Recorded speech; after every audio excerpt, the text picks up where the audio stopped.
Trends O'Clock. This is Trends KE with KK Cedric. Hello, ladies and gentlemen. This is KK Cedric. Thank you very much for joining this The Alternative Voice tonight. We are ready to have a very amazing discussion tonight lined up for you. So I hope you are going to enjoy this one.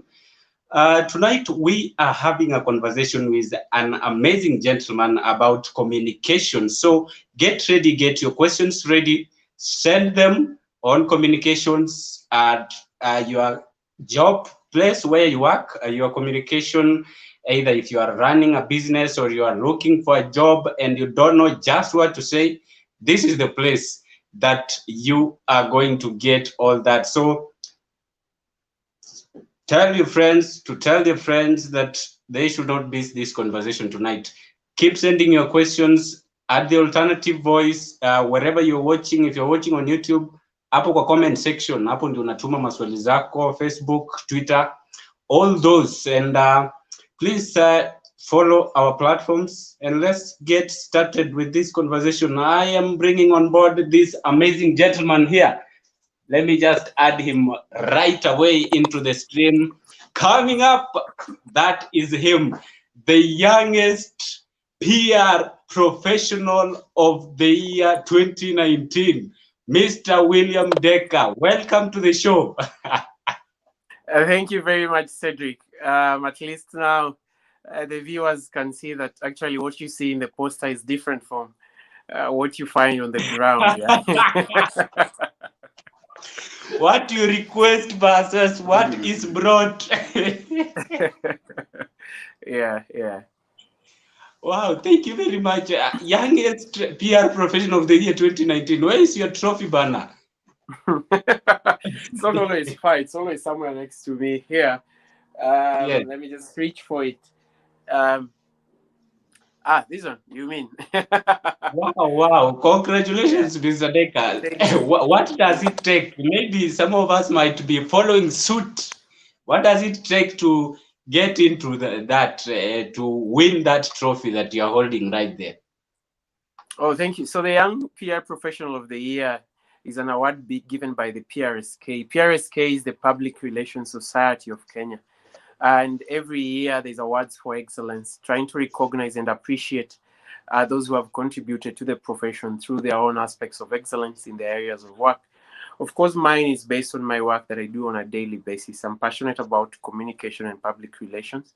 And more importantly, I'm passionate about health, so communicating around health. And so for the year 2019, there were a number of achievements. I'm not able to list all of them here, but then they contributed to what you see now in this trophy as the 2019 Young PR Professional of the Year. Of course, the word young is assigned to it because then for one to win this, then you have to be under 28 years old. Yeah. So at 2019, I was less than 28 years old. I don't know if I'm still at that age to this point. I won't divulge because you haven't asked. You won't go beyond that. Thank you. Yeah. Asante sana. And congratulations actually on that win. It's a big win, and it also motivates those of us who are right behind you so that we can also work harder to get some of those trophies and many others. And I'm seeing even before we start the conversation, you have a great following. You have someone here who is saying, say hello to Dekker Sa Inram. Do you know Benjamin Marani? Benja. Hi to you over there. Thank you for tuning in. Thank you. And everyone else who's tuned in. Yeah.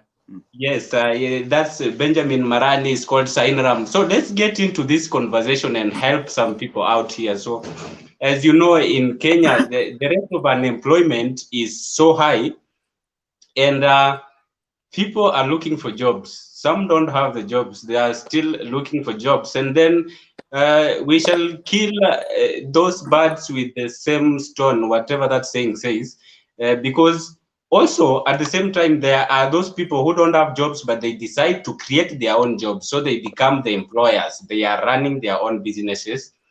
And then those who look for jobs end up getting the jobs. But there is a a bridge there between looking for the job and getting the job. There is what you're supposed to do there.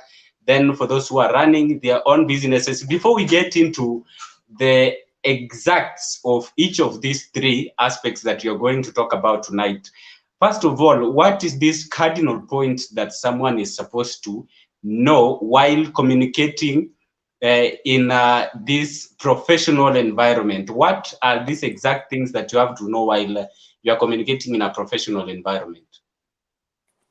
Thank you for that, Cedric. And of course, you've asked many questions. And as you say, killing multiple birds with one stone. And that's what we'll try to do with one answer. It's the principle of alignment. One thing we actually less often talk about is the principle of alignment in communication. And I'll give examples if this one sounds too huge and sort of as buzzwords. Yeah. So this is what happens whenever you are communicating, whether to your customers, a business owner, or whether you're communicating as a job seeker or somebody who's trying to enter into a career path in a certain way, and you're writing your motivation letter, your cover letter, but also communicating at the point of interview or even the job search itself, there's one principle, we call it the principle of alignment. Whether it's in marketing where you're trying to sell a product to the end user, again, it's the principle of alignment. And whether it's in corporate communication and of course PR aspect to it, it's also the principle of alignment. How does this apply? So if you're communicating to a prospective employer, either in your cover letter, your CV, or even in a job interview, most of the time we only communicate and we say communicating is giving out your need, communicating your intent. But we forget that besides communicating your intent, your communication or your intent should be communicated in a way that it is aligned to the intent, the needs, the desires, or the expectations of whoever you're communicating to. That means if you're communicating to a prospective employer, you're communicating your job skills, your abilities, your career experience, your qualifications. All those should be communicated in a way that it is aligned to what the employer wants in terms of the right skill set, the right career experience, as well as the right qualifications. So that means in case you're writing a cover letter, it doesn't matter to know that Cedric or Dekker here is a 10th born of 20 siblings. It doesn't matter to the employer. What matters is I, as an employer, for example, in that case, I am looking for somebody who can do, for example, digital marketing nicely like Cedric. So then it means in my cover letter, I have to give all those qualifications in a way that it resonates with why they want it. Yeah. It's the same way if you are selling a product and today you are selling this nice cup of mine, which I'll show for the longest time. Wow. If you are selling this mug, yeah, I love laughing. So this is my. Well, it's a nice one actually. Yeah. Thank you.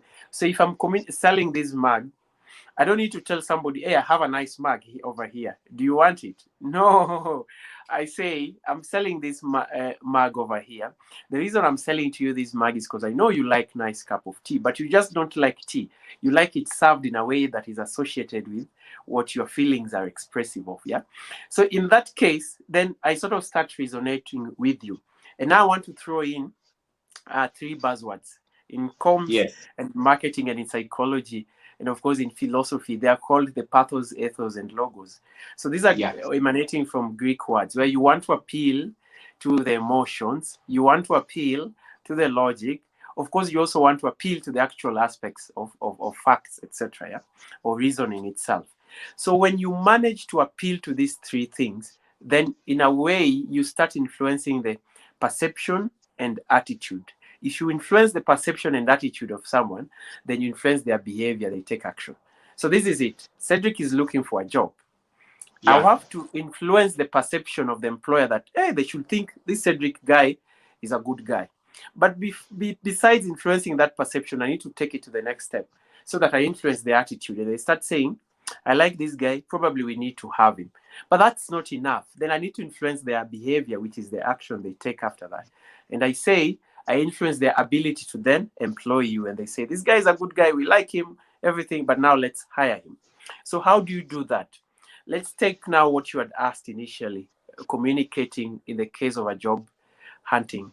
And job hunting has 3 phases. So we are going to distribute that into those 3 phases. The first letter is when you're looking for the job itself. Then the second one is where you write for the cover letter and the CV. Yeah?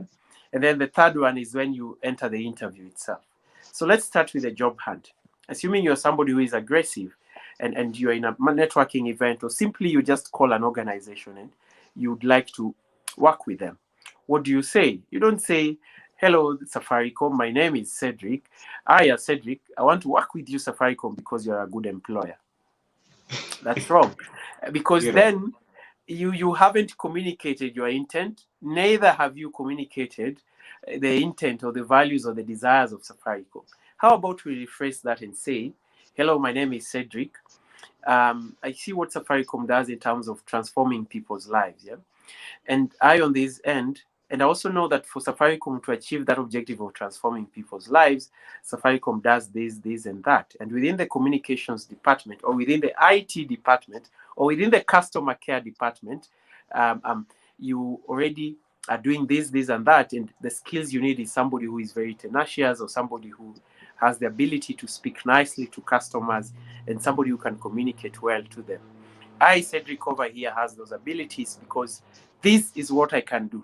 This is what I can do. I can speak to customers nicely. Yes. I have good customer care voice, etc., etc. So in such a way, your expression, what you are selling out, is definitely aligned to what Safaricom wants. And that goes to the cover letter. So whenever you're writing your cover letter again, you have to express that. Most of the time, we go very robotic on the cover letter. I hereby apply for sales representative at Safaricom. And I apologize, we are going to be using Safaricom all the way to the end. We just pick one example, yeah? So I hereby apply. It's such a robot. You don't appeal to emotions. You don't appeal to pathos, ethos, and logos, yeah? So you start from that perspective where we acknowledge the emotional connection that Safaricom has with people. And so you also have to establish that connection. I'm attracted by Safaricom's mission to transform people's lives through simple solutions. Something of that sort, maybe your introductory paragraph. And then you now talk about what you are passionate about. Driven by my keen passion for using digital marketing to convert sales into maybe purchases, and using maybe the same to influence people's behaviors in the digital space. I'm excited to express my interest in this role. So you sort of communicate that you're applying, but you're communicating it in a way that appeals to someone's emotions. They see, wow, this guy is passionate about this, and that's why he's applying for this role. Yeah. And then now you proceed now to... Sorry to cut you short. On that aspect of writing the cover letter, most people whom I know, obviously, have a template that is always ready for a cover letter. Yeah. So the only thing that they work with is just at the salutations, it's okay. So what they are just changing is the company name there, and maybe if there is those post office number, that's the only thing they change, but the whole body is the same. So you're saying that the same communication can't apply to different entities or companies. Very right, and I apologize for sneezing there on camera. You're very, very right, because you've just given us an example of worst case scenario, or a bad example to be using in this case, which is a good thing, because we have a bad example to use as a good example. The reason most of us, of course, don't really invest in application is something to worry about, yeah, because you are just taking a cover letter and then you are sort of editing name here and there, of course, sometimes going with all the mistakes. It means you've not put your whole heart into that application. You're simply trying to tick boxes that I've applied for this one, let me apply for that one. I personally, if you allow me to give an example, I could take a whole day to just write one cover letter. And you may think, oh, this guy is actually a good communicator, he should write that cover letter in a minute. Because I look at the points of alignment. Where do I want to align myself to based on what Safaricom does? I will take a whole day Googling, looking at Safaricom's vision, mission, values, what their employees say actually that they like about Safaricom. And then I have to communicate that in a way that even if it appeals to me too, then let me communicate it in that cover letter. A cover letter is an opportunity for you to talk to the recruiter. Because assuming a job has 2,000 applicants, how do you get past that first door? You have to communicate, and of course, as if you are really using this as your last ever application you're doing on earth, and if you don't get this job, you're done. So that's why you invest even more than a day towards it. You are not supposed to be using 10 minutes to write a cover letter. If you're using 10 minutes or even an hour, probably you're getting it wrong. Yeah. So you invest that amount of time towards that cover letter. And of course, before you brought in that good example of a bad example, we were at the point where you've already appealed to emotions. Now start appealing to the facts and reasoning and the logic. So you start talking about the actual skills and experiences that you have. You're experienced in digital marketing. You've done this for the past 2 years. You've done digital marketing for maybe 4 brands. Give the actual facts, numbers, and figures. Most of the time, we never say those. We always say, I've done digital marketing, full stop, or I've done it for 3 years. Tell us even for how many brands. If you're able to list them, do it. It gives you an edge over the rest, because then you're using what we call the STAR model, which employers use actually in an interview, where you give the situation, the actual timeline, but you also go to the actual actions that you undertook within that role and say what you did in those roles. Of course, you see a cover letter as something that should be 3 paragraphs. Personally, I invest like a full page in a cover letter. It's always about 350 to 450 words. And then I reduce the font, which is wrong anyway. You could take it to 2 pages, but I feel that's excessive. So I use a smaller font, but a decent font, and compress it into one page. And of course, you conclude again now by appealing again to both the emotions and the facts. That given the skills and qualifications that you've expressed here, you're very much prepared to sort of help the organization achieve its objectives of transforming people's lives. Something of that sort. Finish it with a bang, just the same way you started with a bang. Now I can start reading comments and my trail of thought. Francis, thank you, Francis. So that's actually how a cover letter should be fully invested in terms of time, in terms of emotions, in terms of facts, in terms of logic, in terms of reasoning, in terms of font. We need to put that too. And then, of course, in the CV as well, that should be communicated without lying, seeing that this job wants this particular skill set. Is it something you have, but you've not put it in on the... Please. On the CV, that's actually what I was going to ask you about. Many people have different CVs and they write them differently with very many things, including marital status. You will tell us if that is okay to have a marital status on the CV, but some people have up to so out of uni and they have like 5 pages of CV. Is that something that someone is supposed to have from your experience as a communication specialist? As a communication specialist, lol. Ideally, there's no standard. And if I came here and say this is a standard for a CV or resume, then I would be outrightly lying to the bigger public. Yeah? But what do I recommend as an individual?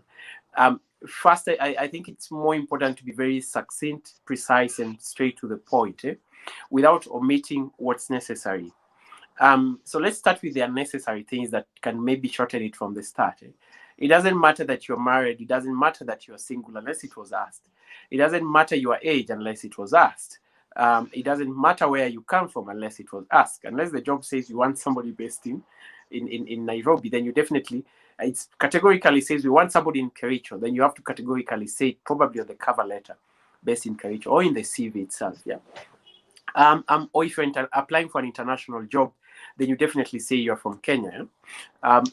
So take out those ones. And the reason we take out those is probably they'll actually stop you at the door, because then you're giving somebody a reason to introduce unnecessary bias and say, Cedric is just 15 years old. We needed 16, so let us take him out. And probably you would have listened to Cedric at the interview. You would have actually loved it. The marital status as well, yeah, completely unnecessary. And probably somebody may not be biased against you. But once in a while, probably you could find somebody who says, a single person for this role probably is not yet ready to handle this, yeah. Or somebody says, a married person for this role will be too busy. We want a young tax for this digital marketing role. So probably that takes out those biases that will have stopped you at the door. Take them out completely, but it also shortens your CV, as we have said. Yeah. Now, going straight to the point, what is necessary?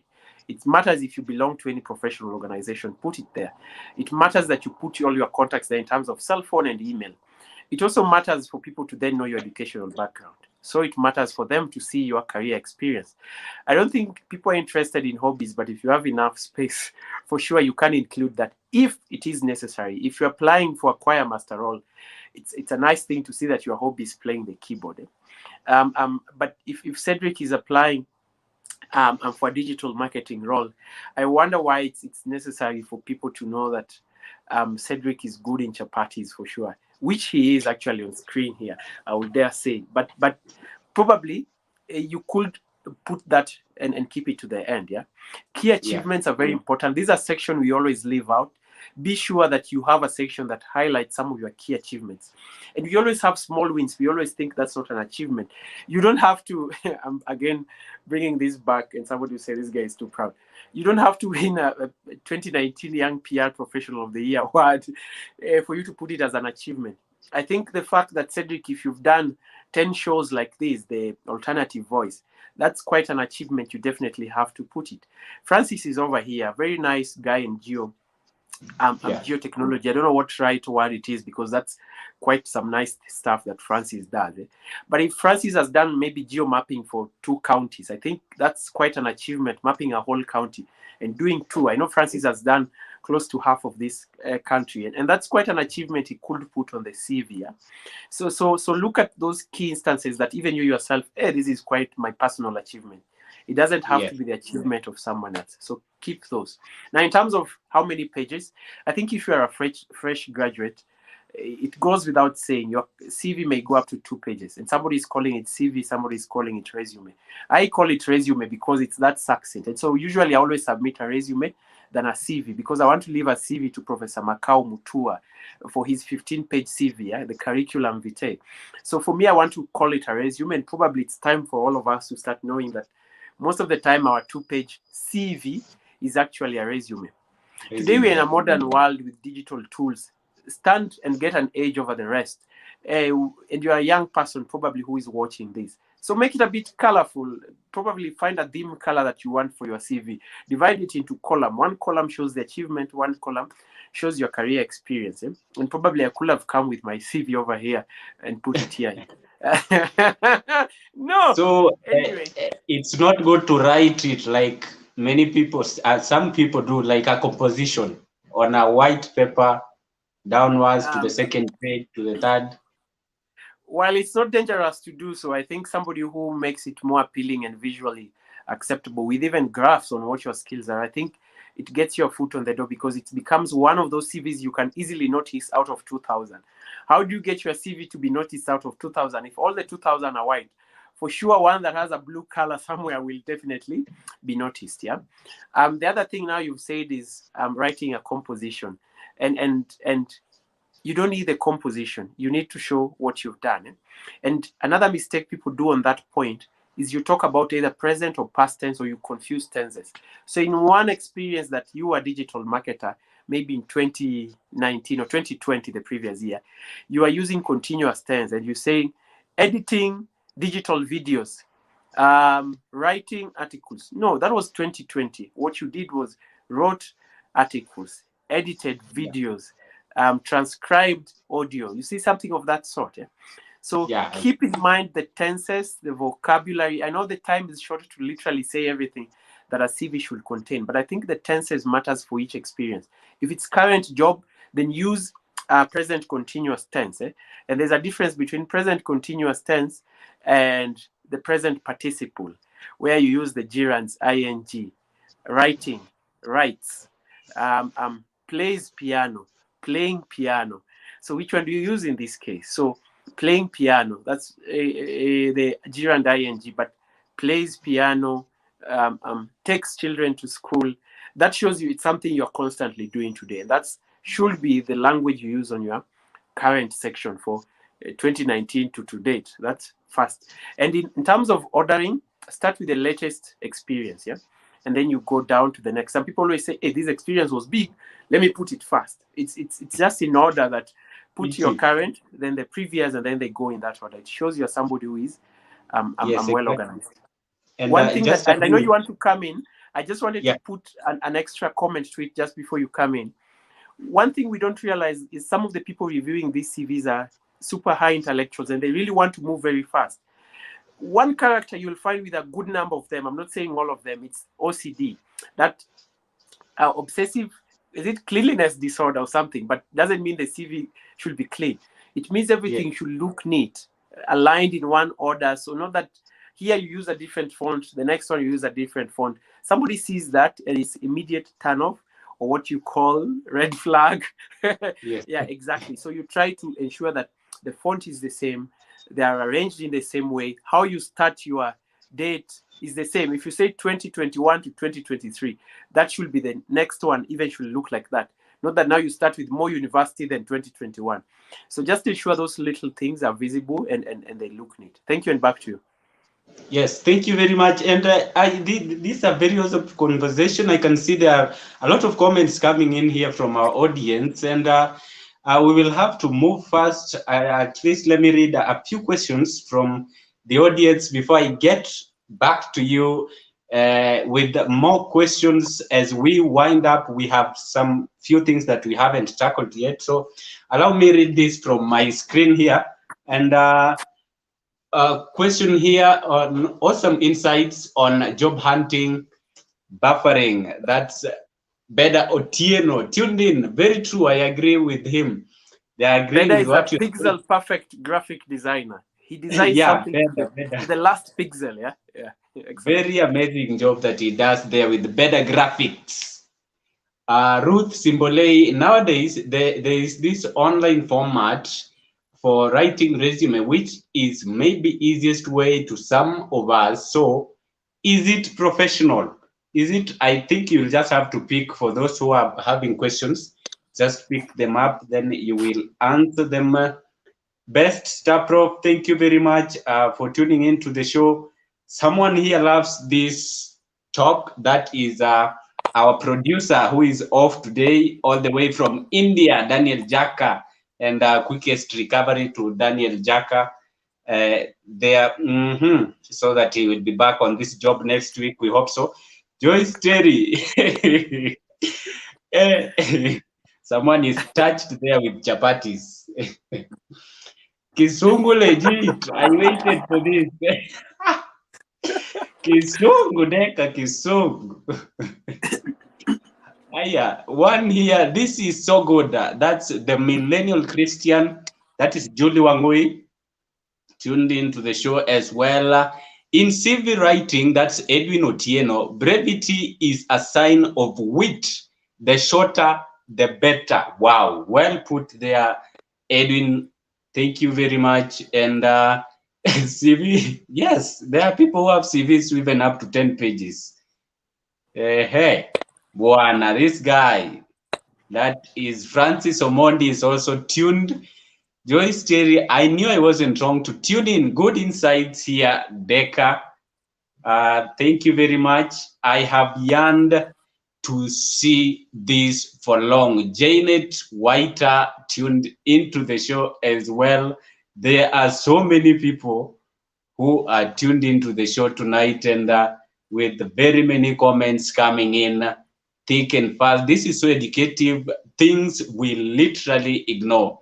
That's Best Prof, always tunes into the show. Ruth Simbolei, Dekker, you have a nice bag. Lol. Wow, tuned. Salimia Dekker. Dekker umesalimiwa pale na Memi Bri. Nani mwingine? Abby Chebi is also following the discussion. Hey, who is this? Who is this also tuned into the show? Someone I hereby. Helen Marura is also tuned. Thank you very much, Helen, for tuning in. Congratulations, Dekker, for being the youngest PR professional of the year 2019. Adorable magician there is loving the discussion we are having. Loud and clear from Los Angeles. Hey, Uko, when did you fly? You did not alert us, Buana. Alex Onsase, hello all. Where did the other TFV show go? Loving this one too. Salimia Mgeni. TV shows, we will be communicating, we will be having our own relaunch, a mega relaunch, and we will be communicating to you how we shall be having our shows very soon. So just keep tuned into the show and on to our platforms. Eddie Pedro is following. Thank you, Eddie. Nicole Caroline Omolo, thanks for tuning into the show and following. Best Prof is tuned in. Thank you very, very much for all of you who have tuned. I can see we are so many, and there is just a lot that we are supposed to talk about. So please keep sending your questions for those who have questions. Moist Bridge tuned in. Village Boy Otieno is tuned in. Thank you very much, Village Boy, for tuning in to the show. As well as so many of you are sending questions, and Dekker, you'll just answer that before any question you have picked.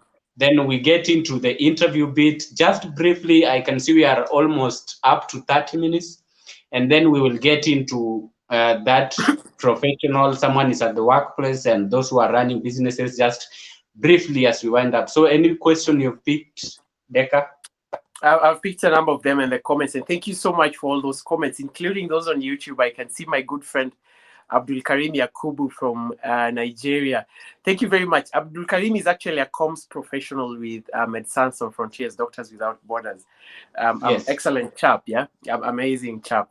I can see also Gishimu is also tuned in. Gishimu was my comrade back in Moi. And of course, a number of everyone else who has put all those nice comments. Yes, yeah, awesome. You can go ahead. So as I respond to the question, thank you, Abdul. I can also see the comments by Edwin and those that you shouldn't ignore. Edwin Ouma, or the Village Boy, where he mentions brevity is key. He also mentions value proposition, which I'll come to, because even in communicating in a relationship, there's that value proposition. Communicating your intent in a way that it aligns with the intent of the other person. So if you are hoping to couple someone, then you definitely also have to communicate what you're offering in that relationship in a way that aligns with what they want. Anataka kijana anakula chapati mzuri, but huyu anataka msichana anapika chapati mzuri. So you're all aligned in that way, yeah? So the question from Ruth is a good one, and again, one not to ignore. So Ruth, yes, there's these online CV formats. It makes your work easier. Probably if you're somebody who's struggling with creating your own CV, not everybody is a good designer. Cedric or Asbeda, who is also tuned in here, to come up with their own design for the CV. So it means you can always use these tools. What you shouldn't copy paste is the language as well as what's there in the contents, because then that's definitely not the best thing. It's not communicating who you are, but the format is fine if it feeds in the right information. I know of one format because there are certain organizations which need those to help them scan through very quickly. For example, if you're applying for a job in the European Union, there are those entities that prefer what we call the Europass format, and you may Google that. It's a nice format. So you can always look at Europass format and see what do they want. All these sections that we mentioned, I always put there in the Europass format. So when you look at it, you look at those sections, then you copy paste the same and put them in sort of your design. You don't have to take everything in terms of the language, because I too know Europass format has its own limitations, and probably the employers who wouldn't be taking that, yeah. So it's okay to use those CV formats. Just ensure that the content that is going there is yours. And then also it shouldn't be too flowery. I know because we said color, a bit of color here, then now people are going to put pink on one side and blue on the side and yellow, and for sure that's of course now too much, and that's why Edwin says brevity is key. So probably we can also recommend certain colors. One is teal blue, TEAL. That's one of the very calm colors, and you can blend that with gray. You don't need black. Black is too intense unless you're using it for a small corner or a good section, maybe the titles, background, profession. Other colors you may use is the deep blue. Probably the one you're seeing on your screen here, but also this one is one of those colors that really is so strong, so you want to use it for a nice section somewhere. The Facebook blue is a good one. The Twitter blue is the teal blue. It's perfect. Put it somewhere there, and also blend that with the gray. You can also use the brown, the deep brown color for a certain section, and blend that with a bit of orange here and there. Of course, these are free classes now in graphics design. Better is probably better at this. I can see Faustine is also commenting on the same. Probably I shouldn't look at these comments now that they distract my flow of thought, yeah? But that is in terms of how you want your CV to look like. So next thing, you've gotten the chance to go to the interview. How then do Yes. you sort of You communicate are, your you are views now and at the interview panel. Now, how are you supposed to address your answers to first out? You introduce yourself to the panel. Let's say it's a panel of 3-4 people. Then how do you give your answers on the panel? And we will just keep this brief because of the time. Kindly. Thank you for saying we keep this brief so that next time we come for a full session on interview, because it's a full session. I'd want to Yeah. start from the psychology. As soon as you enter that interview room, remember you're interacting with human beings. So it matters a lot that your psychology resonates with their psychology. Come in, smile. Everybody who smiles is sort of 80% better than they look in real life. So smile. That 80% is our own figment of my imagination, my creation, but it actually works. Statistics should say something between 60 to 70%. But I know for sure when you smile as huge as Cedric here, and we can always see up to the gum, that's perfect. But you don't exaggerate it, because your smile also has to resonate with your eyes, how it dims in a smaller way. Yeah. So that's a good thing. Of course, you don't take a seat until you are offered one. If you're offered tea, water, etc., take that happily. If you're offered tea and there's only one spoon, just take the tea, don't use that spoon. It shows you're selfish and you won't give a chance to the next person to use it. If you're offered tea, don't put sugar before you taste. It means you're somebody who's judgmental. You already think this tea is not having sugar. That's a whole section we can always talk about. Anyway, now you've sat down and there's no tea, and it's an easy way. Nobody's testing your ability to take tea. From what you're saying, the interview begins even before it begins. Exactly. Very small things people never look at. But you apply for institutions which are serious as banks. There's always be somebody at the corner who doesn't say anything. He observes literally your demeanor, because your demeanor, that's your behavior, how literally, of course, demeanor, even the smaller bits of your demeanor definitely count. We never look at those, even how you take your seat, etc. Of course, don't be too cautious. Just be human. Sit down. As they introduce themselves, always carry a notebook. I always say, people think it's going with a Mwakenya. Just go there with an empty book.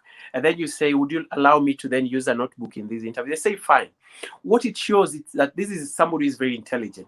You understand that as a human being, you may not hear all questions. But that is what it communicates to them. To you as a person, the notebook really helps you keep your confidence and your calm very rightly. Because even if you pretend you're writing, you're scribbling something, it helps. But above all, you should scribble something, so that when somebody asks you a question, you note it down in a way that you will respond to it. It also helps you arrange your thoughts when you're looking at that notebook. When somebody's asking a question, you can actually put how your answers will be. But that's towards into the introduction, yeah? So when they introduce yourself, so the way the panelists have sat, write their names in that order, because you may not remember who is James, who is John, and who is Michael. Or let me put in the gender aspect. Your 2/3 guys don't say. So you want to know who is Joyce, who is Francis, or who is Edwin, yeah? So put in the order in which they are seated. So if a question comes from this end and you say, that is actually Joyce asking this question, so you note down Joyce. When you begin answering the question, you say, thank you very much, Joyce, for that question. Let me tell you what this does. Human beings are all the same. We all love our names. Nobody doesn't love his name. Of course, that is broken English, but everybody loves the sound of their name. And then you say, Cedric, thank you very much for that question. I know you've been enjoying it when I mentioned your name here. Okay, I'm kidding. But in a panel interview, it's nice to respond to people with their names. It shows you somebody is considerate, but above all, they love it. What it does, again, it communicates to them psychologically. This person is our person. He already knows me. He already feels like he should know me. You see, something of that sort. That is one. So you note their names when they ask you a question. When you are asked a question, it helps to nod. Of course, don't do it dramatically. What it does, again, is this person feels this person is really aligned to me. And when you are answering the question, once in a while nod. Even if you're saying the wrong answer, they'll take it. This is because subconscious, and people never know the power of the subconscious mind. When you're communicating with someone subconscious, it's even more powerful than the conscious aspect of it. So when you nod and you find moja na nod hivi, saa zingine hata sikii what you're saying. They also want to feel like they're listening to you. And so whatever that answer you spew, even if it wasn't the right one, there's a way you gain a bit of acceptance, yeah? That is now how you respond to questions. Now, how do you respond? If one person asks you the question, is seated at the middle. Remember, you are addressing the whole panel. You don't address only this person. So you start by looking, when you start answering, you look at this person Then you pan your eyes through the other persons in the room. So you go to the person maybe on the left or the right. Then you go to this other person as you're still answering. When you finish your answer, your eyes must rest on the person who answered that, who asked the question. Again, you're making everyone feel engaged. So that's psychology. So psychology gives you probably more than up to 60 or 70% of getting this right. Yeah.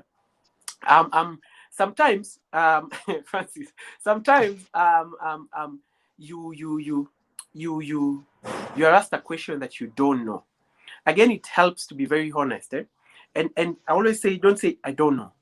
So always attempt. There's always a marks for attempt. So you start by, I may not know the right answer to that question. Or you can use a disclaimer, another one that says, probably what I'm going to respond to is not actually the answer you're looking for. But if I attempt to respond to that, X, Y, and Z, and you're done. Yes.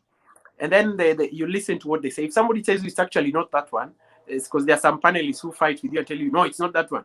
Then you say, oh, thank you very much for bringing that to my light. I think after this interview, this is one of those areas that I'm going to actually look into. So it shows you're a solutions-oriented person. You don't know, but you respond to it. So we are done with psychology. Now let's go to the questions. Get to the questions right to them. Yeah. Thank you. And I don't know how much time we have so that I don't delve into too many questions.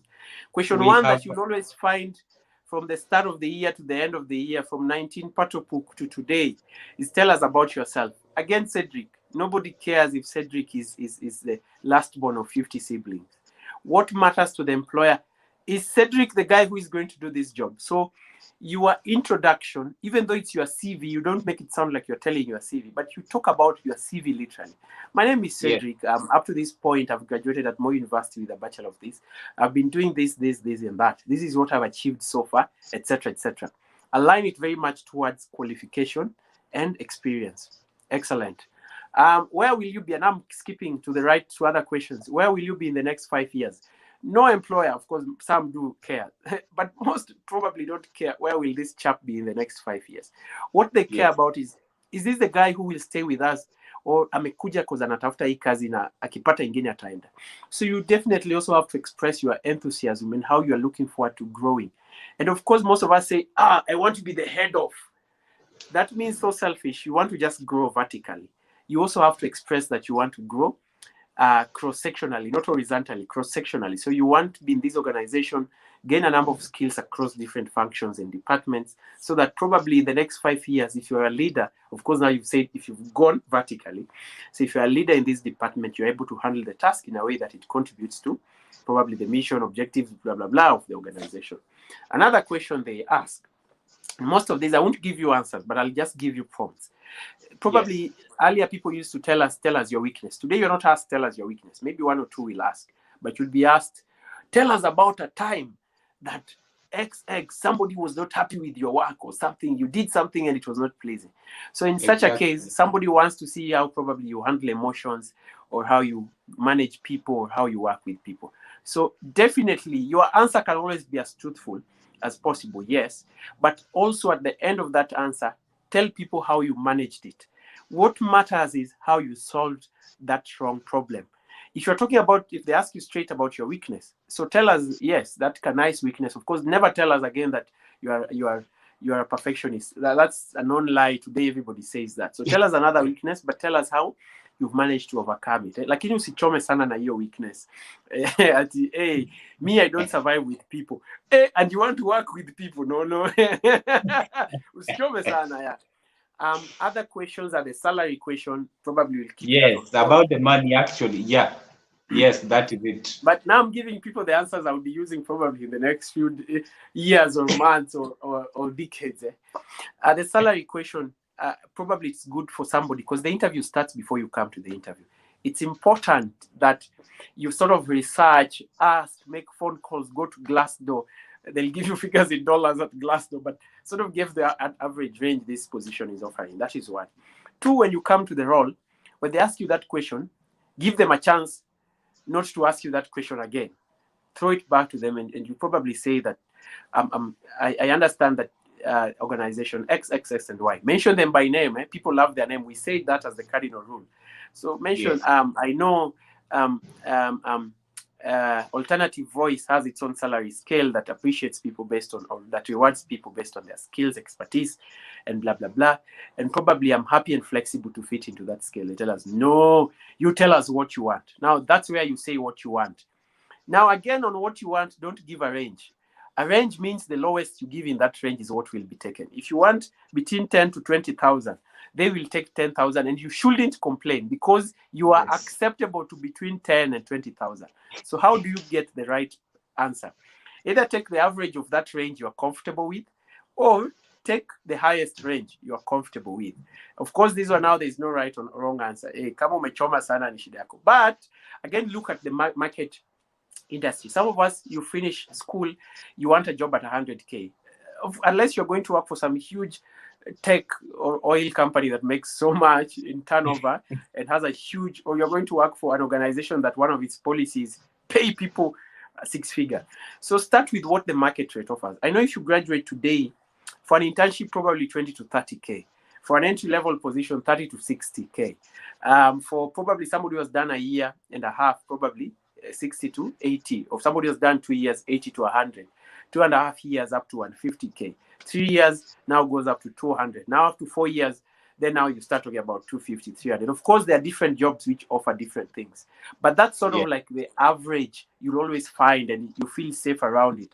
And then now you can now look at your qualifications and then now say, probably I need this. Also look at your past experience, what you are earning. Try to increase it. Of course, try always to increase it by either 30 to 40%. But if you want to do it 50 or double, that's fine. Because they ask you for your previous payslip, but also what you're comfortable with. You may gamble with double or 3 times, and somebody you'll be lucky. They'll actually be offering that. But remember the cardinal rule again, give them a chance. Give them a chance to let you skip that question by your first response. With that, you come out as not so selfish. You come out as somebody who is actually considerate. Then when you give your answer, now the figure you had mentioned, also give a disclaimer that you're flexible. You can adjust on the lower side if that's what they require. But if they want you to adjust to a higher side, tell them you'll happily accept that and you'll give them value for money. Yeah? Which other question do you think they asked that we should respond to? Yeah. I think we have tackled all questions, unless someone has another question from the comment section, which I'll be checking on the interviews. But let's get into this. Oh, there's one more question. Yes. I forgot about it. Why do you want this job? Or why this company? Or why are you the best person? So let's distinguish the two. Why this company? Why should we hire you? Why should we hire you? That has to do the Pathos, Ethos, Logos thing. Start with the emotional aspect. Don't start with the hardcore skills. Start with how your values and passions and what you stand for resonate with them. So once you are done with that part, convince the values part, then I'll go to the skills, and then I'll add what extra you bring. Because you always say in digital marketing, probably everybody is just a digital marketer. They know a bit of Google skills, etc. Then you add that you also know SEO, or you also know video, something that puts you an edge over the rest. So those 3 aspects, how your values resonate with them, then what are your skills, and then what else do you bring on the table? So that will answer like 3 or 5 questions, like why should we hire you? Why are you the best person for this job? Why do you feel you are better than the other candidates? Something of that sort. Of course, you never agree that you're better than other candidates. Yeah. So briefly, what you're trying to say is that when you're answering a question like that or the previous ones, you should actually be answering to the job description, the job description of the job that you are applying for. Exactly. Yeah. You shouldn't be responding to, they want a cook, but you are responding about a cleaner. You can only add the part that you are also good in cleaning at the end, so that it brings the fact that vitu zikichafuka hapa kwa vyombo, huyu jamaa anaenda kusafisha. So you also show, because in an age where people do redundancy and Edwin has the right words, where they try to trim and have a very small lean kind of stuff. People should have the ability to multitask. Not all of us have that ability, but probably all of us do. Look at what else can you always do in a work environment, so that you also show your ability to be a multitasker or versatile. Yeah. Yes, exactly. So let's get into this.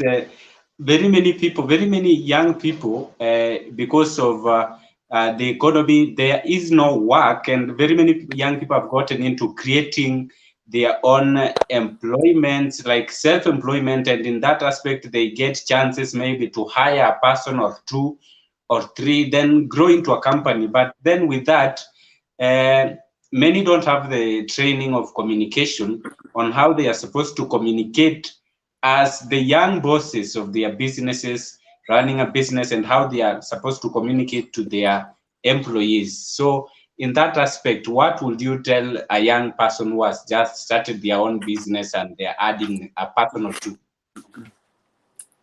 Thank you. And this is something not only just all employers, but more importantly to young people. And there is the bit around emotional intelligence. And remember, workplace is people, not just the actual work. That's why HR departments world over today, they're transitioning.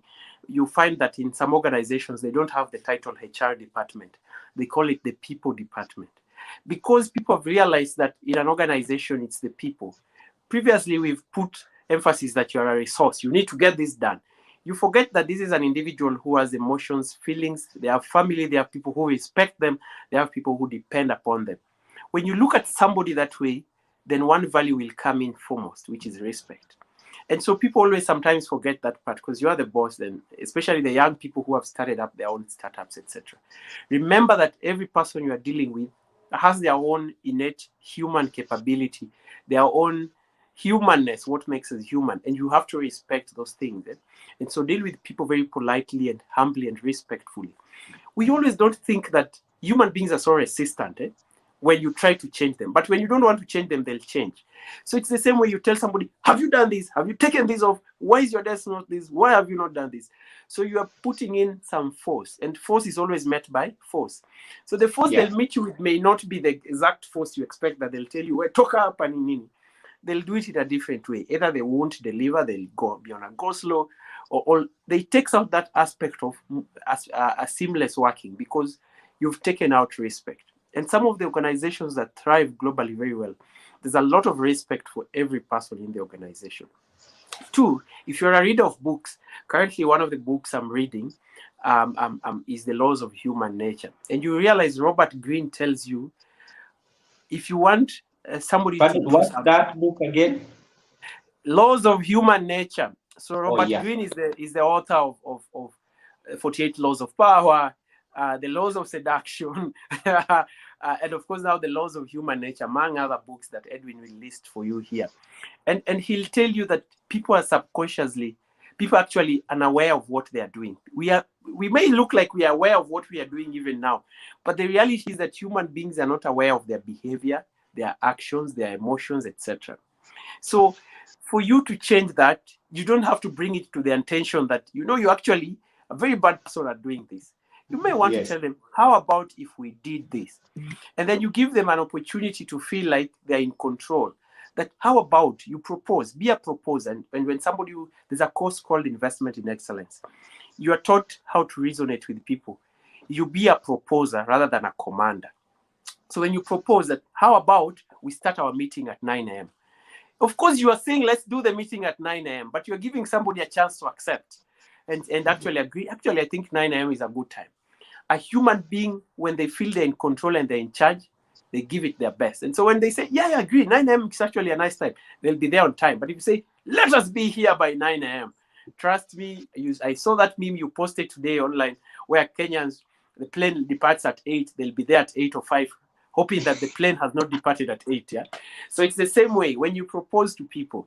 How about we go out? It even works in other aspects of life, relationships. When you are a proposer, you get things done your way more than if you command.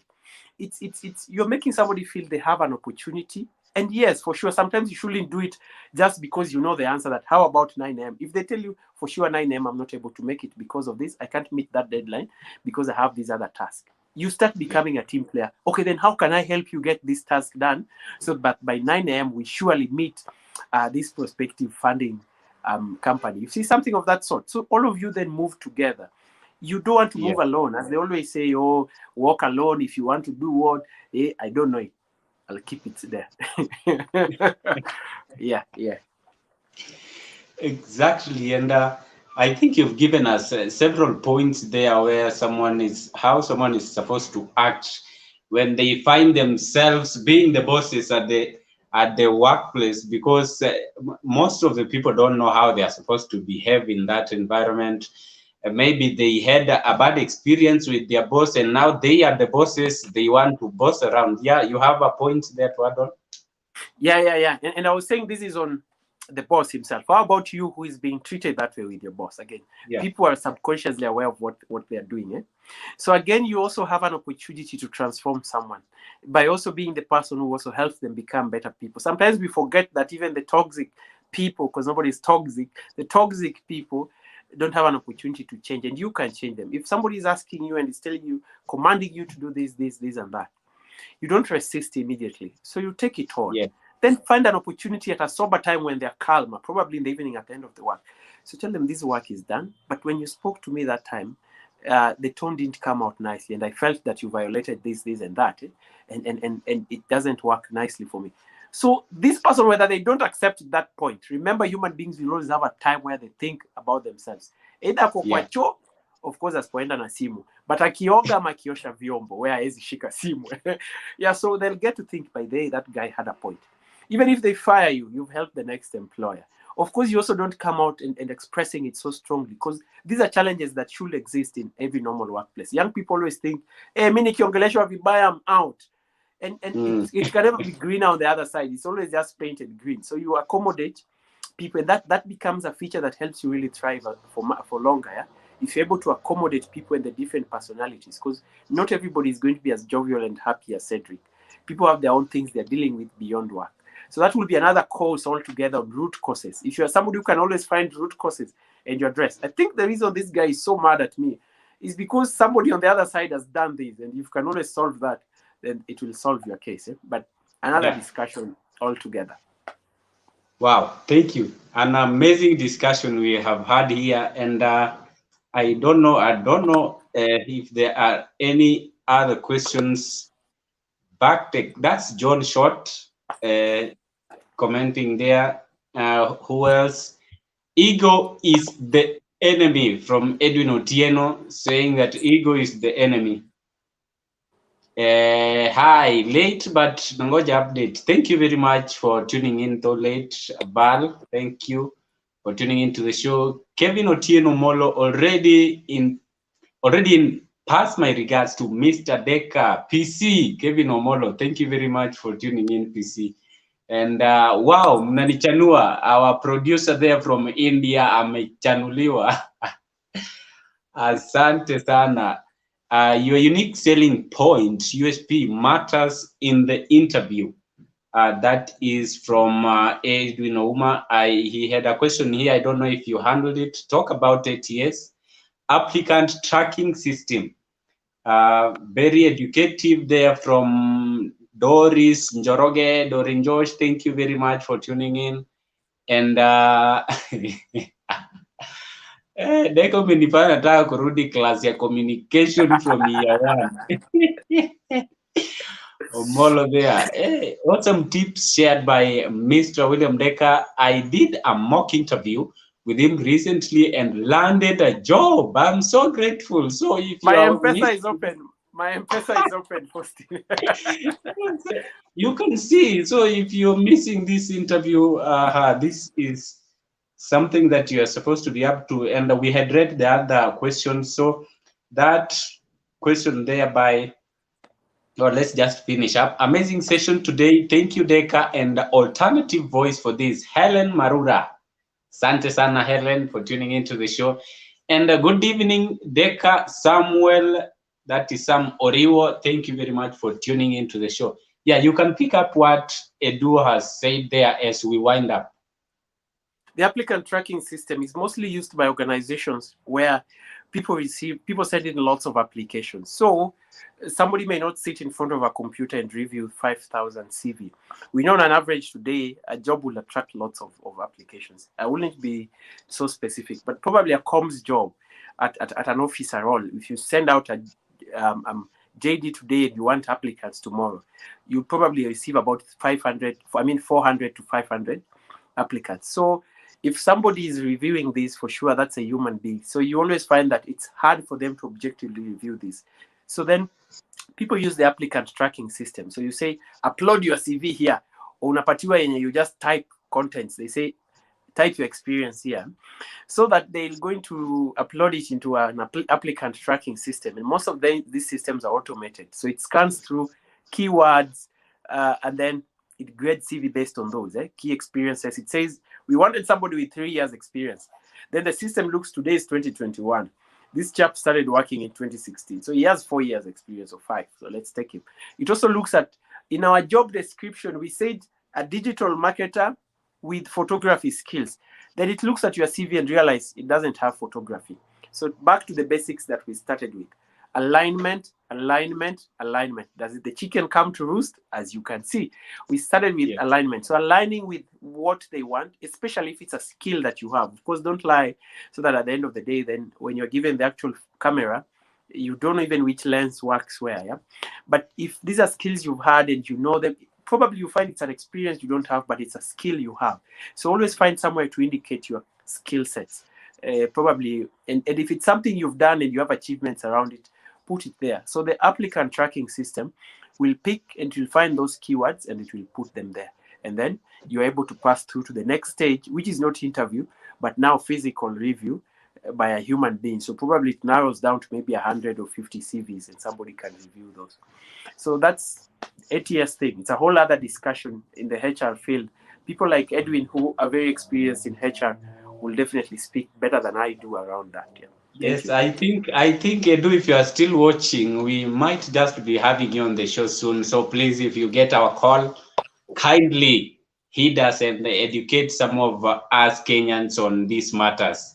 Thank you very much, Dekker, for showing up to this discussion. We are very much grateful. People have learned. There are so many questions. Some are still sending them, others we will answer them online. Thank you very much for showing up. And that is William Dekker, Communication Specialist, Public Relations Personnel of the Year, youngest in 2019. There with his trophy. You came with it. You can show us as well as you exit. So, asante sana, and thank you very much for those who tuned in to the show, for all your amazing answers and responses. Those not answered, we will follow them up on Facebook. I see we have even exited our time very badly, but it has been for a good cause for those of you who have learned. I think we shall see you next week for another amazing discussion. Actually, look out for the trending topics of this week. Tomorrow, they shall be posted up tomorrow. So follow that up. Thank you very much. Follow our platforms, The Alternative Voice, YouTube, Instagram, Twitter, Facebook. At KK Cedric, you can also look out for me. Thank you. See you next week. Bye-bye. Adios. Yeah. Thank you. Bye. Thank you.